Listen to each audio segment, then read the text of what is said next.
வந்துட்டானுங்க சார். என்ன சொல்றீங்க? வர ஸ்டேஷனுக்கு வரேன். கொஞ்சம் வாங்க சார். 5 காருங்க சார். சார் இங்க ஐயோ என்ன சொல்றீங்க சார்? லைவ் முடிஞ்சது.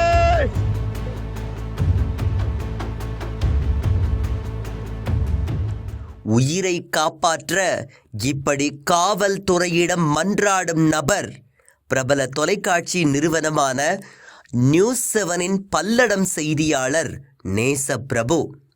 பல நாட்களாக அவரை நோட்டமிட்ட ஒரு கும்பல் கார்கள், 2 சக்கர வாகனங்கள் என மொத்தம் 5 வாகனங்களில் வந்து சுற்றி வளைத்து அரிவாள், கத்தி உள்ளிட்ட ஆயுதங்களால் சரமாரியாக தாக்குதல் நடத்தியுள்ளனர்.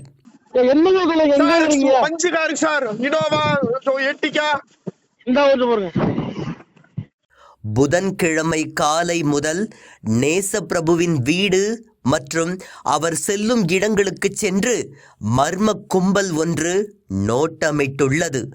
இது பற்றி அவருக்கு தெரியவர அதிர்ச்சியடைந்த நிலையில் காவல் நிலையத்திற்கும் காவல் கட்டுப்பாட்டு அறைக்கும் மாறி மாறி போன் செய்துள்ளார். இப்போ ஏன்னா நேத்துல இருந்து இப்போ வீட்டுக்கு புது காரு பைக்குமா வந்துட்டுக்குதுங்க சார். ஸ்டேஷன்லேருந்து ஒரு 1/2 கிலோமீட்டர் கூட இல்லைங்க sir. K Krishnapuram sir. News 7 reporter வீடு எதுன்னு கேட்டிங்கன்னா தெரியுங்க சார். தனது வீட்டை நோக்கி மர்ம நபர்கள் 2 சக்கர வாகனத்தில் வருவதாக அவர் கூற, காவல்துறையை சேர்ந்த ஒருவர் வந்தவர்களின் வாகனத்தின் நிறம் என்ன, சத்தம் எப்படி வருகிறது என சாவகாசமாக கேட்கும் கேள்விகள் முகம் சுழிக்க வைக்கின்றன. வண்டி நம்பர் நோட் பண்ண முடியாதுங்க சார். இப்போ வண்டி ஆஃப் பண்ணிட்டானுங்க. என்ன மாடல் வண்டிங்க சார்? வீட்ல இருந்து அங்க பார்த்தா தோட்டத்துக்குள்ள லைட் மட்டும் தெரியுதுங்க. பைக்குங்க ஒயிட் கலர் லைட்டுங்க. ஒயிட் கலர் லைட் எரியுதுங்களா? ஆமாங்க சார். சரிங்க. சரி, ஒண்ணும் இல்லைங்க. வண்டி மாடல் தெரியுதுங்களா சார்? வண்டி இப்போ கிளம்பிடுச்சு. மறுபடியும் ஸ்ரீபதி நோக்கி போறானுங்க. ஸ்ரீபதி நோக்கி போகுதுங்களா? ஆமாங்க சார். புல்லட்டுங்களா இல்ல வந்து ஸ்கூட்டியா சார்? நம்ம வீட்ல இருந்து பார்த்தா வண்டி மட்டும் தான் தெரியுங்க சார். ஒயிட் கலர் லைட்டு நின்னு பார்த்துட்டு கிளம்பிட்டானுங்க சார். ஹை ஸ்பீட் வண்டிங்களா இல்ல ஹை ஸ்பீட் வண்டி தாங்க. ஹை ஸ்பீட் வண்டிங்களா? ஹெட் லைட் ஒயிட் கலருங்க. Head light white colour. ஆமாங்க சார். சார் இது 3ஆவது டைமுங்க சார். வண்டியோட சவுண்ட் எப்படி கேக்குதுங்க சார்? சொல்லுங்க சார். சார் வாங்க சார். பின்னாடி தான் வந்துட்டானுங்க. ஸ்ரீபதி கிட்ட வந்துங்க சார். ஸ்ரீபதி ஹோட்டலுங்க சார். ஹெல்மெட் போட்டு 2 பேரு சார் ஹோட்டலுக்கு வந்துங்க சார். ஸ்ரீபதி ஹோட்டலுக்கு பின்னாடி தான் வந்துட்டானுங்க. ரைட்டுங்க சார். வண்டி நம்பர் நோட் பண்ணுங்க சார். வண்டி 2 பக்கமே நம்பர் இல்லைங்க. எப்படி நோட் பண்றதுங்க? 2 பேரு நான் ஹெல்மெட் போட்டு கொண்டுக்கிறானுங்க.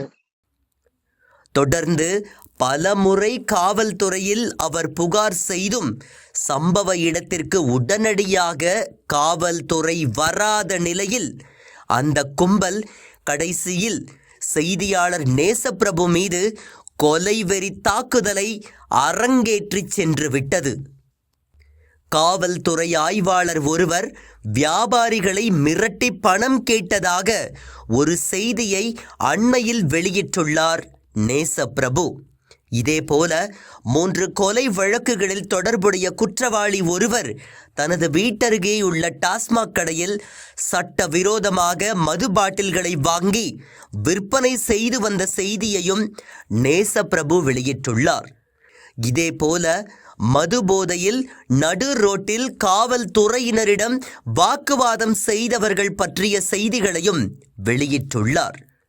இந்த தாக்குதல் ஒட்டுமொத்த தமிழகத்தையும் உலுக்கியுள்ள நிலையில் 4 தனிப்படைகள் அமைத்து விசாரணை தீவிரப்படுத்தப்பட்டுள்ளது. உரிய நேரத்தில் புகார் அளித்தும் கூட உரிய பாதுகாப்பை தராத காமநாயக்கன்பாளையம் காவல்துறையினர் மீது நடவடிக்கை எடுக்க வேண்டுமென நியூஸ் 7 சேனல் நிர்வாகம் மற்றும் பல்வேறு அரசியல் கட்சிகள் சார்பில் வலியுறுத்தப்பட்டுள்ளது.